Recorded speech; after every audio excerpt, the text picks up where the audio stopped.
Hello, everybody, and I'm back on Who Are You with a proper Gooner, Harry Symeou. I met Harry. How long ago did I meet you, Harry? A few years now, isn't it? Yeah, it's probably about 3 years ago since I started my podcast. So it was probably around that time. Yeah, I think you were the second guest I ever had on the show. So right. Yeah. So yeah, we go back 3 years, and you've done quite a bit. You're a journalist now as well, aren't you? Yeah, made the jump. I was in banking for about 10 years. It was never something I wanted to do, but it paid the bills, and you know what it's like when you've got a family and a mortgage. But then I decided to take the jump because I was getting busy in doing the stuff that I really, really love, and I thought I'll give it a go. And thankfully, it's worked out, and things are great. Can't complain. Fantastic, Harry. So listen, I don't want to waste no time with you because I know we're busy. The Premier League's going to be starting soon, and your schedule's busy, my schedule's busy. So let's get into this. Who are you, Harry? Harry, the first question, do you remember your first game, your first Arsenal game, and who was it against? Yeah, the first game that I attended, I remember it really, really clearly. So it was against that Borussia Mönchengladbach in 1996, and Arsenal lost 3-2 at Highbury. I'll always remember that game. And I remember Stefan Effenberg scoring for Gladbach that day. It was a funny story because I used to live in South London when I was really young, and my dad was always from North London, and we always used to go back and forward. And he picked me up from school one day, and he told me that we were going to the dentist because it was a midweek game. He picked me up early so we could make it up there in time. And he didn't tell me the truth because I might have blabbed to the school. Yeah, so he took me to the game. Smart dad. So back then, Harry, who was your favourite player? I think probably my favourite Arsenal player at the time when I first really, really got into stuff with Arsenal was Dennis Bergkamp. I think that's kind of the obvious choice. He was classy, always stood out for me in a time where I think that, I'm not saying that the standard of the Premier League wasn't good, but I think he was one of the first real flair players that came and really established himself over a long period of time. So for me, it was always Dennis Bergkamp because he just had that X factor and that something special. He was a superstar, wasn't he? He was a superstar, Dennis Absolutely. Bergkamp. So, Harry, are you from a family of Gooners or is it a mix? No, fully Gooners. So when my grandparents came over from Cyprus, there were obviously loads of the Cypriot people gathered in around Archway, Holloway, those sort of areas. And that's where my dad grew up. And I never had a choice in the matter, to be honest with you. We were brainwashed. I've got two brothers as well. Four of us, including my dad. Arsenal is our thing. It always has been. So there's no mix here. Somehow we still managed to argue, though, and disagree about everything. Well, that's the Arsenal family, right? That's the Arsenal family. It. Exactly. But yeah, all Gooners. So, Harry, what did success at Arsenal mean to you? Because it seems to me you got involved with the club at quite a successful time. So what did it mean to you? Yeah, I mean, obviously, so my first game was in 1996. I was 6 years old. But then after that, obviously, shortly after that, Arsene Wenger came in. Yes. And pretty much Arsene Wenger's time was everything I knew as an Arsenal fan. So we were spoiled in that sense. You know, people looked back on him and criticised him now, or they criticised him towards the end. But overall, Arsene Wenger's time at the club, when you look at the history of the club, was a huge success. Unbelievable. Yeah, it was unbelievable. Indeed. And yeah, success to me for Arsenal, it's everything. Even as a kid, just getting up and going to school the next day, knowing that Arsenal won, it gave you an extra spring in your step. It made you want to play football in the playground. It made you want to go to the park and have a kick about it. It was everything for me. I thrived off it. It was the energy thing for me. It was just amazing. Harry, so at that time, were you still living in South London? Were you schooling in South London, or had you moved back over to North? No, so we moved back in 1997. So the double winning season, at the start of that double winning season, we moved back. We were only there for a few years, just due to some family reasons. We were down there. But as I said, my dad grew up in North London. His heart has always been in North London. And my grandparents were always up here. So we were still coming back and forward all the time. It was hard being, I grew up in an area called Thornton Heath in South London. Oh, no, Thornton Heath, the Crystal Palace territory. That's it, exactly. And all my mates at school were Palace fans, and sometimes when it would be a Saturday and if my dad was working or whatever, a couple of my mates, their dads used to take me as well. So I used to go down to Selhurst Park now and again, and they tried to convert me, but it was never going to happen. It's never going to happen. Listen, I used to go, because I'm a South London boy, Brixton, so I used to go up to Crystal Palace at times, going up to see that Palace team late 70s at times, because that was local to me. And loads of my friends, yeah, come and support. I said, no, I'm Arsenal. And I'm a South London Gooner, but it was always Arsenal for me, Harry. So, yeah, absolutely. Harry, what's your thoughts on Arsene Wenger's reign? Because it's kind of split into two parts, isn't it? You know, there was that purple patch of maybe a decade, 12 years he had at the start. What's your thoughts on his reign? I think you've got to consider the circumstances around why it was split into two parts. So I think initially when he came in, he was fantastic. He was a breath of fresh air, not only to Arsenal Football Club, but to the English game. His ability to locate talent in other parts of the world, in particular in France, and bring people over for next to nothing when you compare, sort of what people are paying for players nowadays. And to think that some of them went on to be some of the best players in the world, the Thierry Henrys, the Patrick Vieiras, there were so many of them, and they just turned out to be world-class players. I think he deserves a lot of credit for that. He deserves a lot of credit for sustaining a challenge against the Manchester United, who were dominant for so many years. And Arsene Wenger was the first one that managed to consistently challenge Alex Ferguson and keep him on his toes. And Fergie said that time and time again. I think the second part of Arsene Wenger's reign is, I think it was disappointing in some senses, but I think you also got to take into account why. And now that he's gone and you can look back at it with a calmer head, you can look at the move to the Emirates Stadium, which I fully believe Arsenal did it with the right intentions, but I don't think it's necessarily worked out as they would have hoped. I don't blame Arsene Wenger for that. I don't blame Arsene Wenger for some of the top players wanting to leave when it was because the budget for the remainder of the team wasn't there and we couldn't be competitive. I think there were some mistakes in Wenger's management and we could have potentially been closer at times than we were during that second part of his reign. But overall, I think you can't look back at Arsene Wenger's reign with anything else other than admiration for the man and how much this football club meant to him. And he had opportunities to leave, and people often forget that. They used to say, "Oh, we're lucky that he's lucky that we kept him for so long." Actually, we're lucky that he stayed as well, because there were many opportunities for him to go on and get the European glory that he so badly deserved, in my opinion. Harry, do you think do you think Arsene Wenger had a difficult time because David Dein was kind of his man, wasn't he? David Dein ended up leaving the club. Yeah, I think I'm not 100% sure if where I read this, but I read something that Arsene Wenger did consider sort of leaving the club as well when David Dein went. So, that relationship was key to bringing him here. It was key to reaching the successful heights that they did in the first half of his tenure, as we've just spoken about. And I think that, it's always difficult when you move somewhere and someone's been so welcoming and so helpful and so on your side. When you lose that relationship, it must be difficult. And I think that, he did struggle when David Dein went. I don't think that Arsenal as a football club have necessarily brought in the right people to do those backroom jobs since. And that's not helped Wenger and it's not helped Emery. That's a good point, Harry. Yeah, good point. It isn't going to help Arteta either in the long run. So I think there were mistakes at the club that don't, they directly impacted Arsene Wenger, but they don't always belong to him. Ivan Gazidis, for me, I know there was a lot of talk that Wenger was involved in, bringing him in and all that sort of stuff. But ultimately, your manager shouldn't be making those calls. Of course. So if you ask him to spread himself too thin, then there'll be mistakes. And I think that's what happened. I think the way the club was run was bad. And as a result of it, not just Wenger, players and finances and all sorts of aspects just suffered as a result of bad management from the top to the bottom. Yeah. So Harry, was it Arsenal who actually got you into journalism? Not necessarily directly from the club, but being an Arsenal fan and what you were doing outside, was that what really got you into journalism?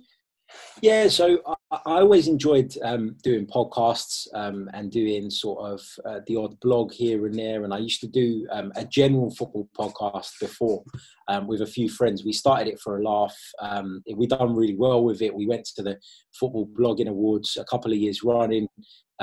We didn't win the thing, but we got to the final twice. Yeah. And we started to get a bit of recognition for the work we were doing. It was with a couple of my neighbours, actually. And we just all used to gather and talk about football.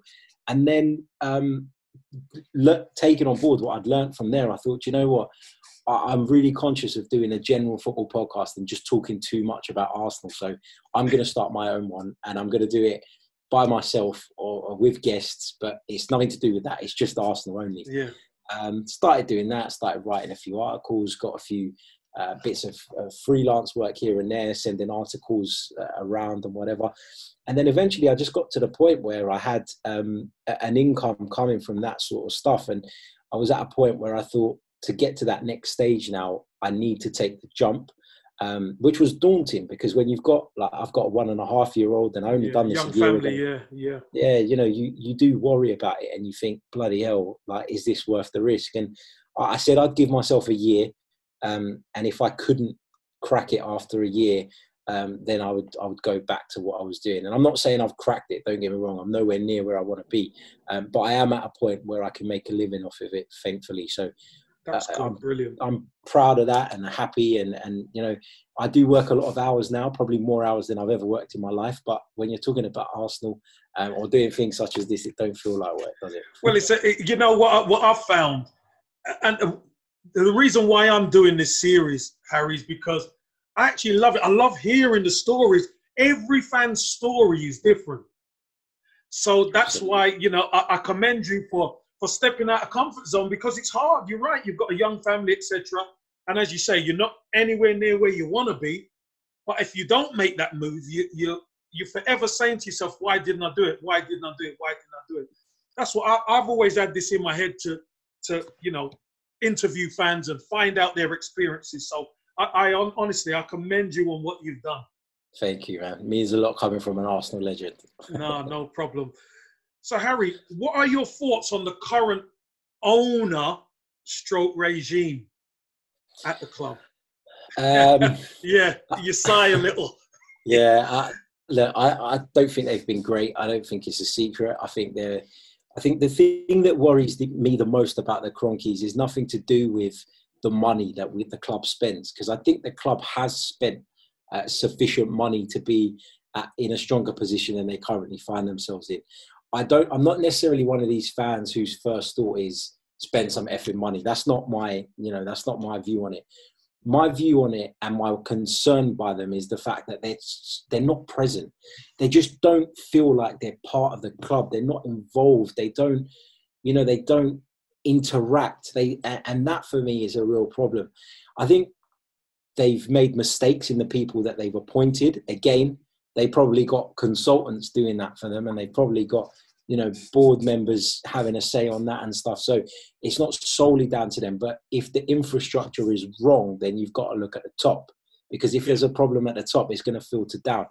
And it's always been a case for me of Arsenal Football Club is a great football club, and it deserves the love and attention of someone who's going to give everything for it. And again, I don't mean that in a financial sense. I mean, have that commitment. Yeah, and passion, care. Exactly. Yeah. And, you know, people talk about Liverpool's owners, for example, and sometimes they say, oh, you know, FSG, they're a bit careful with money, and, you know, they only buy when they sell and whatever. But they've also given those people their club back, and they've brought their club back to the pinnacle of the British game, which is where clubs like Liverpool and Arsenal belong. Yeah.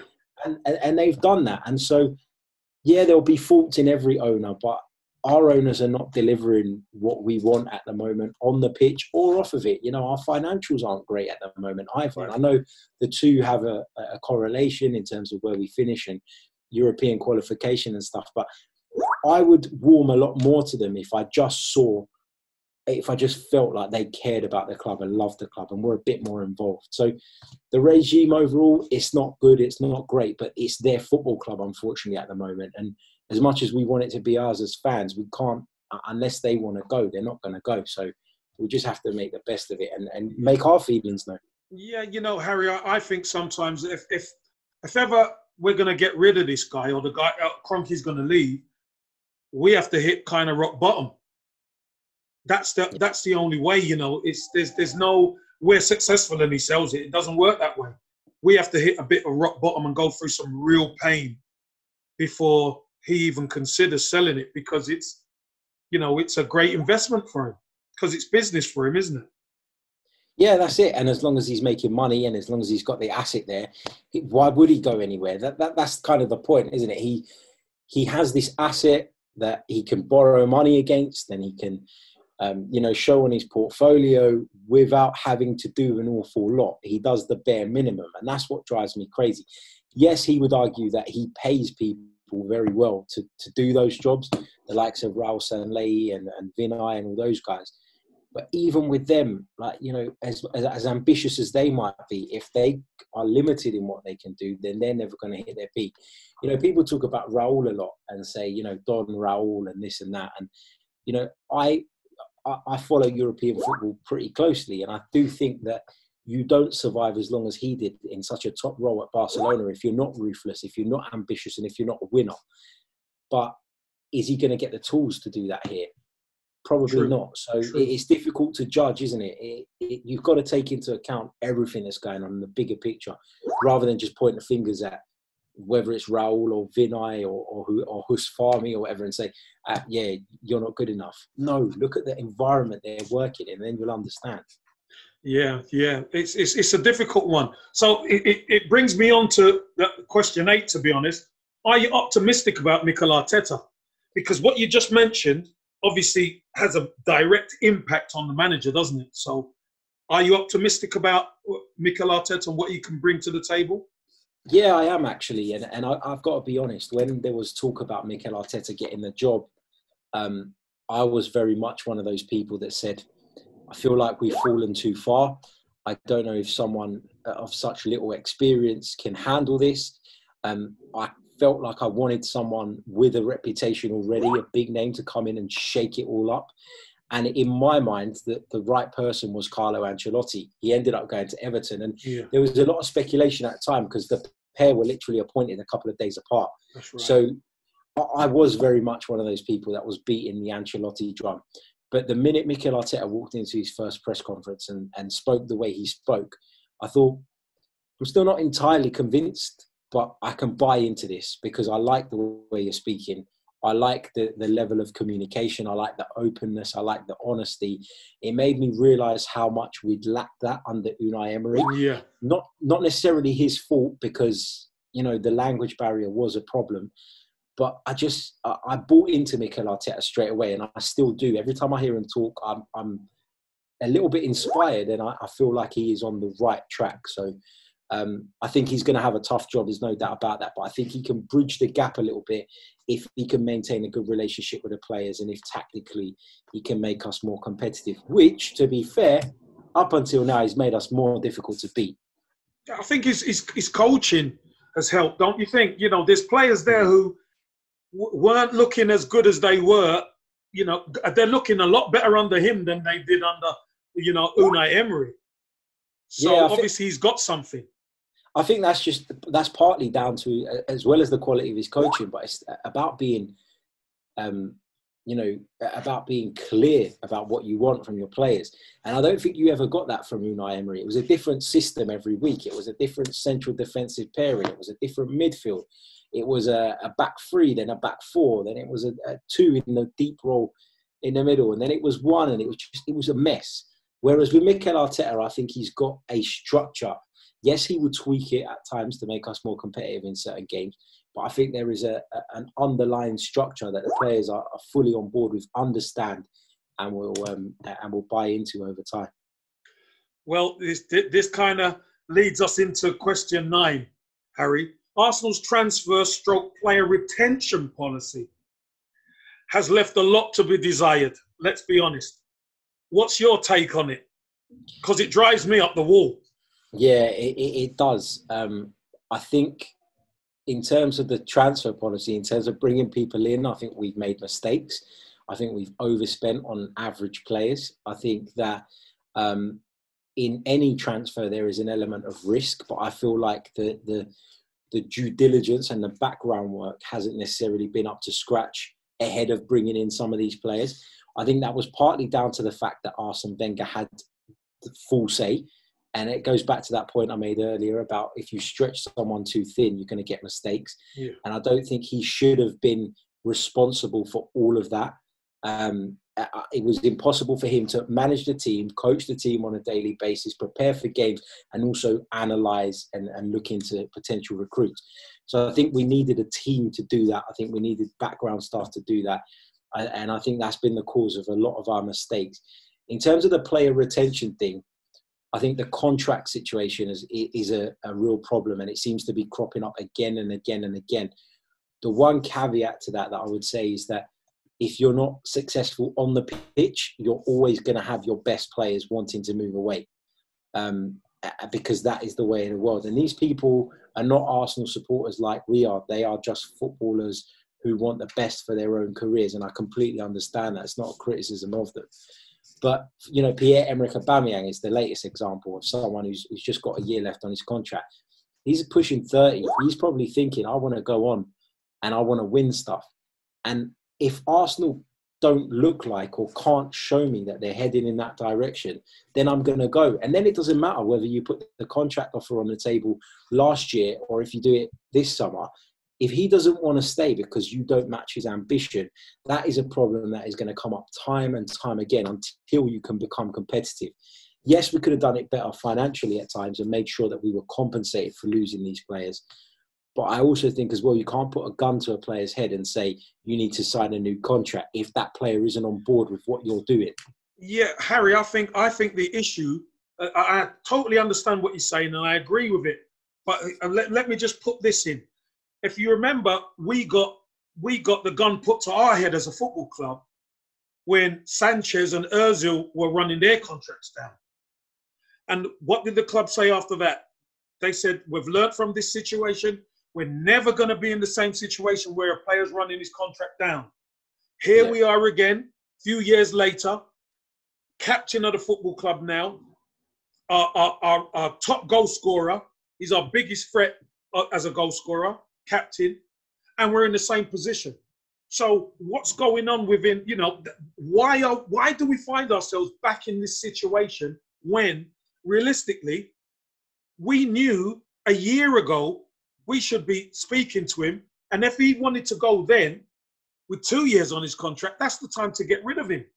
Yeah, it's a great point, and you're absolutely right. And I go back to that point, you know, financially we should have done more to protect ourselves. As a football club and as a business, essentially, we should have protected ourselves better. I just think that when Arsenal dropped out of the Champions League, you could get away with saying to the players, stay with us, you know, we're going to get back in the Champions League. It's only going to be a year, we'll be back. The longer this goes on for now, where we're not in the competition, the harder it becomes to persuade these players to stay. And players that have already joined us on certain contracts, you can't go back and change that. Once they've signed it, they've signed it. And now the ball's in their court as to whether they're going to sign a new one. And I think Aubameyang, I genuinely believe if Arsenal were to qualify for the Champions League, that Aubameyang would stay. I think that's a massive thing for him. I think in Aubameyang's eyes, it's more about, can Arsenal show me that they're trying to get to where I want to be as well, rather than just the number of zeros on the end of the contract. And I think we're very quick to point at players and say, oh, they're just money grabbers and they're just going for the money. I don't have any, and this is going to be controversial, I don't have any ill feeling towards Robin van Persie. He's come out, he said it, he said the club weren't matching his ambition. He was proven right. He went to United, he won the title. You know, and there's been players before him. You know, Cesc Fabregas went on to play for the best team probably I've ever seen in my life. So how can I hold that against him, that he wanted to go and play when we weren't competing? So the business side has to be improved and tightened up. There's no doubt about that. But also, unless you're mirroring that on the pitch, then you're always going to have this problem where players are going to get to a breaking point where they say, actually, I don't know if this is the right place for me anymore. Harry, just quickly, do you think Arsenal have got a plan? Because I particularly don't. But do you think they've got a plan of what they're doing?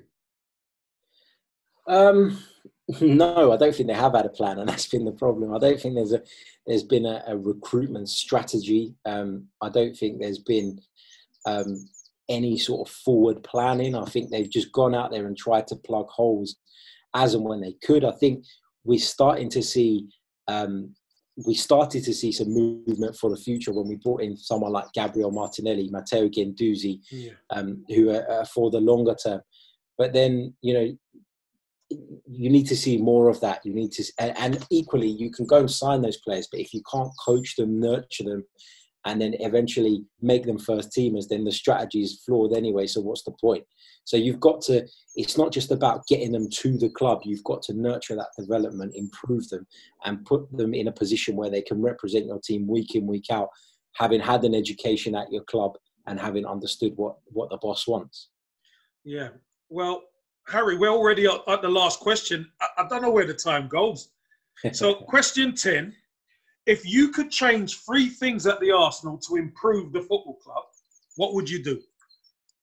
This is anything. This is stadium. This is ownership. This is team, whatever. What would you do if you could do 3 things? I'd make some changes to the stadium. And the changes I would make is I'm going to put this as one thing, the change to the stadium. I'm going to move I'm going to make the North Bank section where my season ticket is into standing, because everybody stands anyway. Right. So, you're not protecting anyone by letting us stand where there's seats. So you might as well make it safe standing, and do that. And I think that will enhance the atmosphere. I'd also move the away fans away from that corner and up into the gods, because that's what every other ground bloody does. I don't understand why we've got them there influencing the game. So I'd do that. So the stadium changes.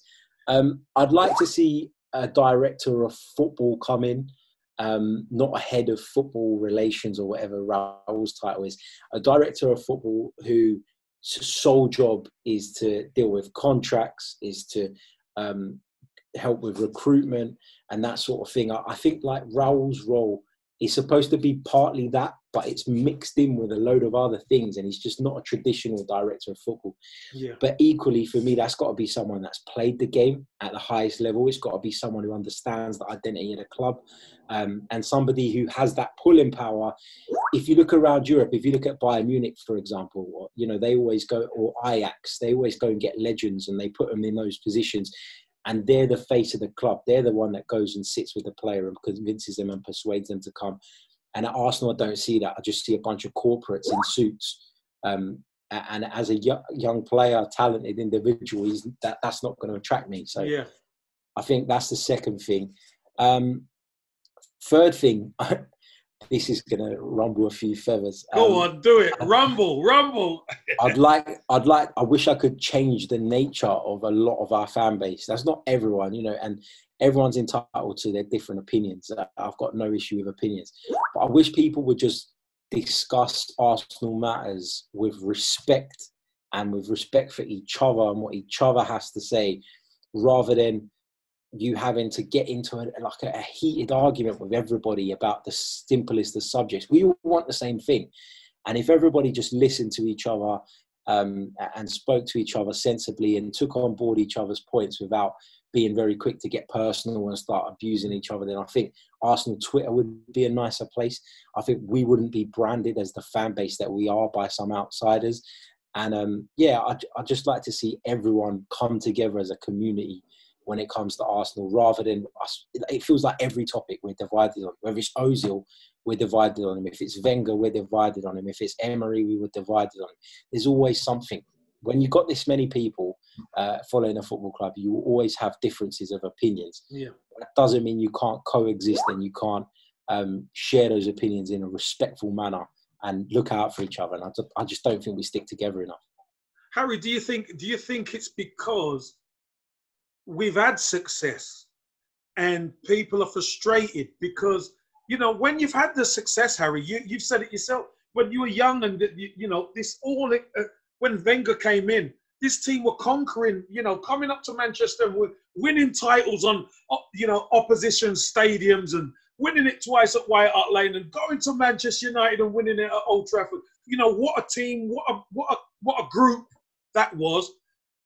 and then you get onto the modern day and you don't see it. You don't see the togetherness. You don't see the team gelling together. We've been pretty weak, if we're honest. The team has been pretty weak because we should have qualified for the Champions League at the end of last season with 8 games to go. And it went pear-shaped. So do you think that's an element of frustration in it?